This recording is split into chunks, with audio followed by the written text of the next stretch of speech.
It is the intent of the General Assembly to create Green Mountain Care to contain costs and to provide, as a public good, comprehensive, affordable, high-quality, publicly financed healthcare coverage for all Vermont residents. I love Vermont. I'll never leave Vermont. It's a place that's different, that I think can make that change, can do that. It can look at what we have in terms of our responsibility to keep people healthy and to take care of them when they're sick and not depend on a system that's broken.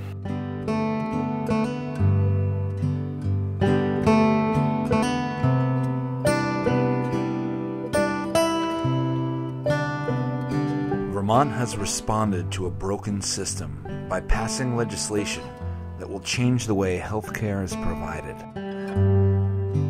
We have, at the moment, both a population that's in favor of improving the healthcare system, we have a governor, we have the legislature, and we actually have institutions, and I include Fletcher Allen in that, who really want to make changes that will be for the benefit of everybody. They're not going to be easy, and everybody isn't going to be happy, but I do think we have such a good opportunity at the moment to make the right changes that will improve the health outcomes and experiences of patients, and will make it possible for those of us who like to participate in providing some of that health care to want to continue to work and live in this wonderful state. As a community, Vermont has an opportunity to create a healthcare system that works, with healthcare that all of us will have access to, healthcare that all of us will be responsible for, healthcare prescribed for Vermonters by the doctors in our community. The important thing to me is that if you have a practice that is responsible for community, as ours is in Windsor, then the goal is to make sure you meet those needs. And I think that the financial incentives about practice size, about how many patients you see, are pointless. You should accept that we have a professional desire and a personal desire to do the right thing by our patients, and pay us accordingly. And I haven't seen. There are probably lazy physicians, and I'm sure they're dishonest physicians, but there's not very many in Vermont, and there's certainly none in our town. We should have a right to health care, but not in the absence of responsibility. Thrift is a good Vermont virtue. We're a thrifty state, we're a thrifty people. Thrift is a virtue, and that's really the tack we need to take. You know, Vermonters, they're community-based, they care about each other, they know most Vermonters know the current healthcare system. All they have to do is look at their insurance costs or their deductibles or their co-pays, and they know that things are not working. And I think, based on what's happened in the last year or two in Vermont, that they're ready to change, and they're just expecting the leaders to make that change happen. The change to our existing system should be rooted in achieving the best patient care. Our leaders need to make the change with the patients in mind and not allow corporate influence to dictate the policies that govern our healthcare system. But in order for that to happen, we have to have input from a lot of people, and that includes patients and institutions, but I think physicians' input is really critical to how this process will be set up. They're the ones who are delivering the health care, and they are the ones who work with patients and know what the needs are.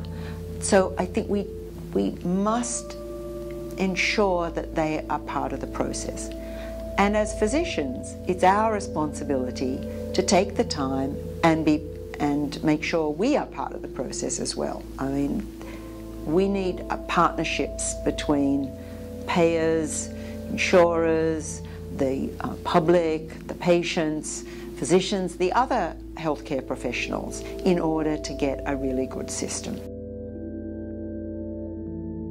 My name is Bruce Wyszynski. I have cystic fibrosis, and I've grown up in Vermont since I was, I think, 3.5. Vermont, in particular, has been really good for me and for anybody with CF growing up, because the state of Vermont, I think it might be the only state in the country, has, first of all, it has a really good CF program, but it has a program in the Department of Health called Children with Special Health Needs.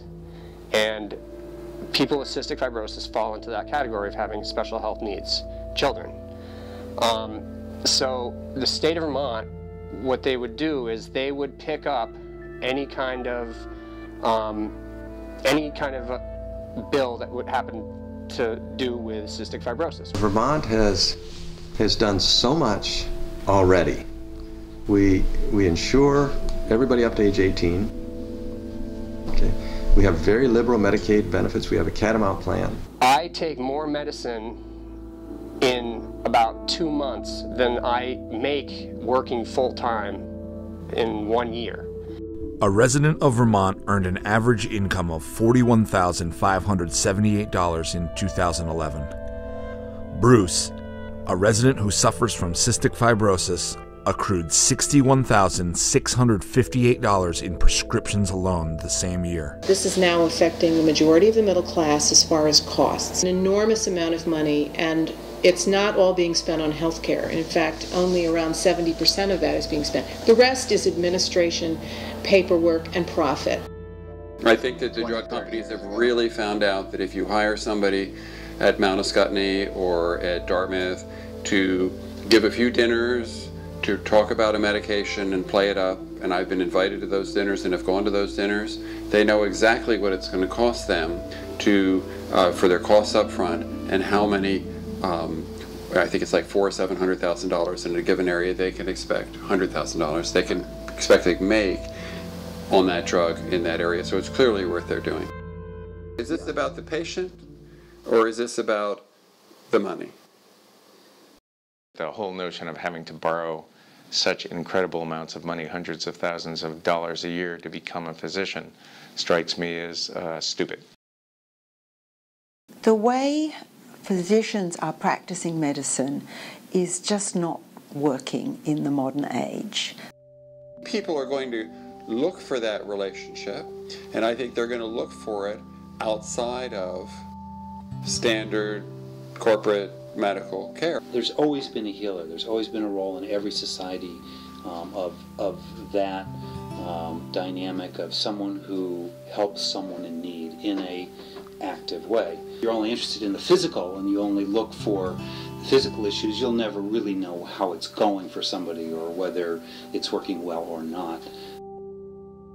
The structure of corporate healthcare places a premium on the volume of patients and the frequency of testing and procedures.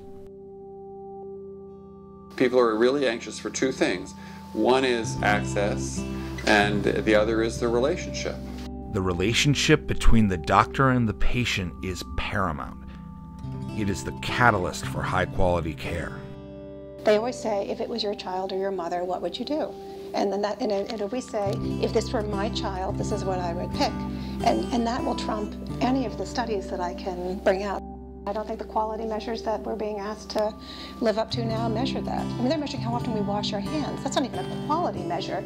Of course, the baseline should be that everybody washes their hands, and now let's actually really talk about quality.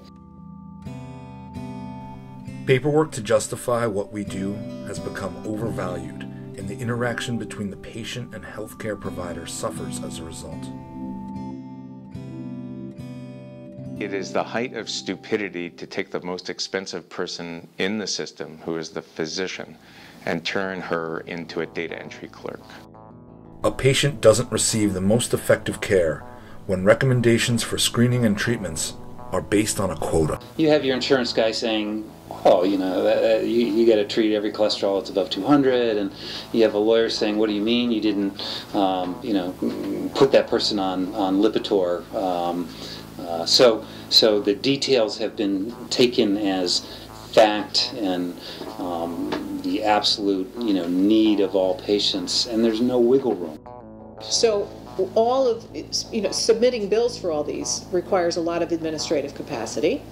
And all the rules and regulations require, you to hire people to figure out, okay, I've got to call this one for that MRI and that sort of thing. And you just in order to order a test. All that administrative burden, so on the payer end and the provider end, is 31 cents on the healthcare dollar. If we had a uniform benefit package, everyone was covered with a uniform benefit package, we knew how much each doctor and hospital they were going to be paid a uniform rate, we could reduce that. There are some studies that show as much as cut it in half. So there's been sort of a range of savings. But every single study that's been done on looking at what would happen if we had a uniform Medicare for all kind of system, where you expanded the benefit package and extended it from birth to death, we could cover everyone with comprehensive benefits for less money than we're currently spending.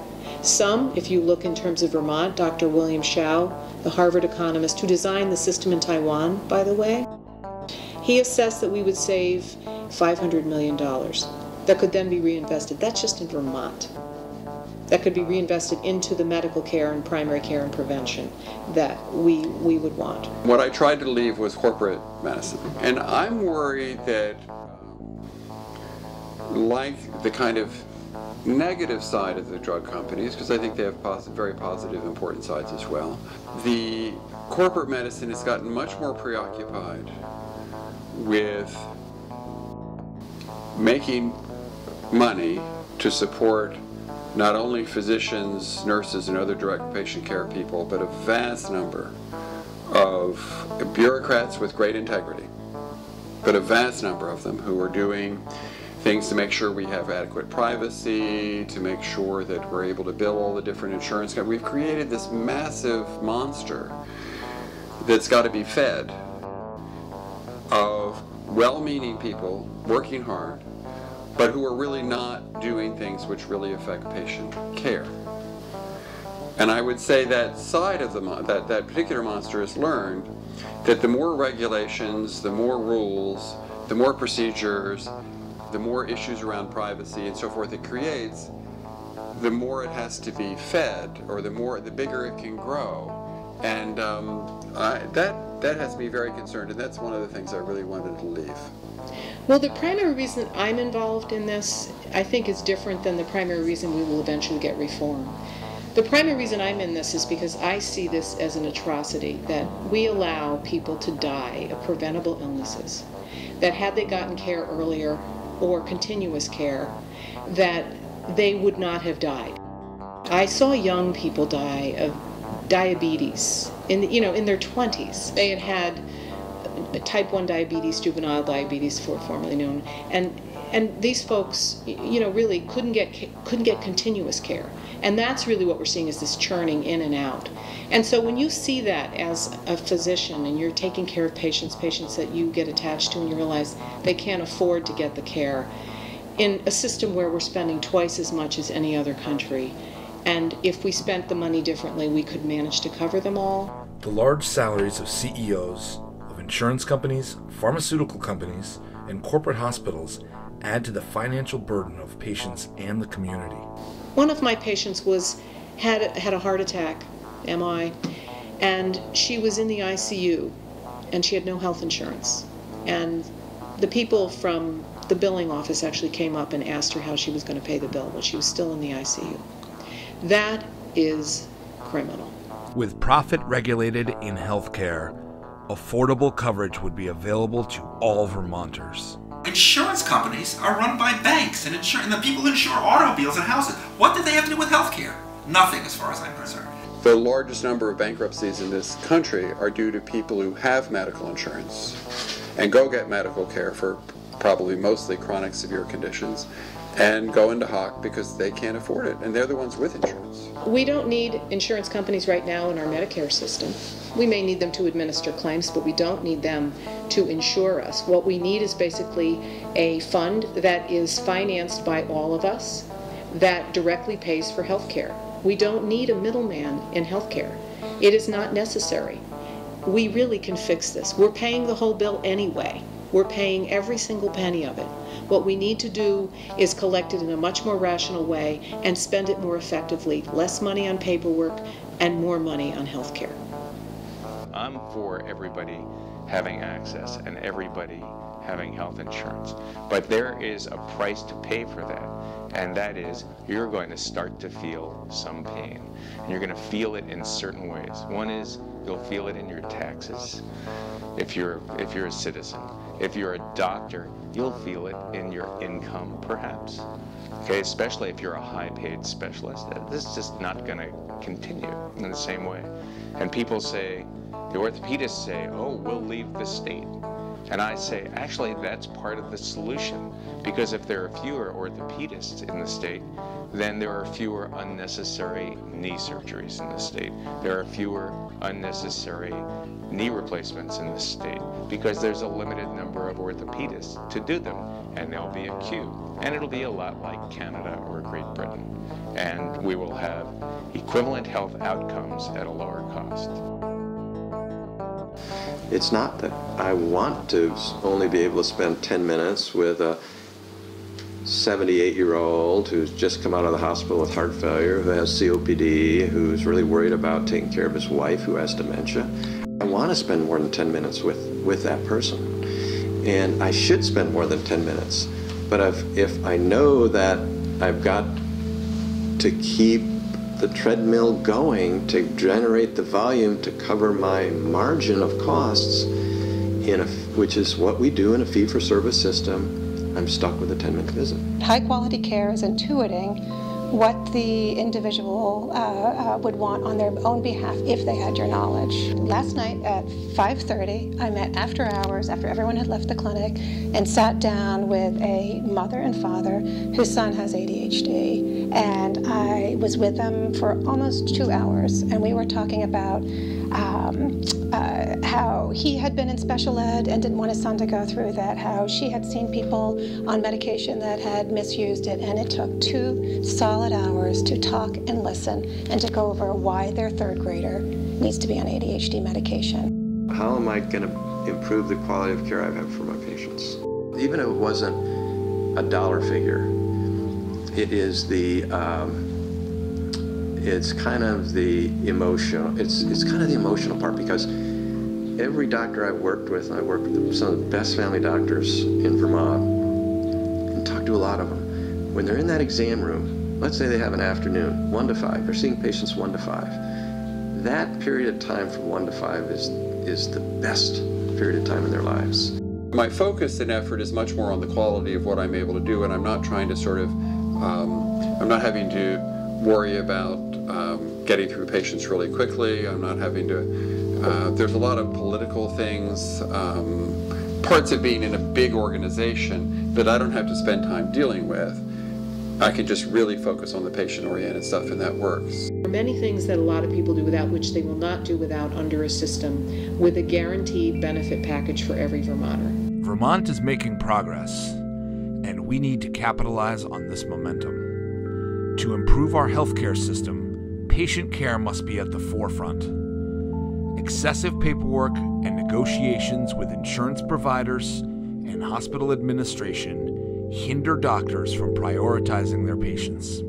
This is something that we could afford. I think we need to look at that in terms of college education also, in nursing school and other healthcare sectors.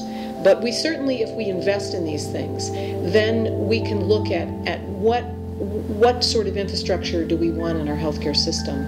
And I think we do need to look more at investing more in primary care. I think that the relationship has a lot to do with whether or not patients get better. And I think the studies that look at difficult, for example, cancer situations, where they compare various difficult treatments with just taking care of the patient, and just taking care of the patient often has a longer survival record, is very indicative of that. So yeah, I think the relationship is everything.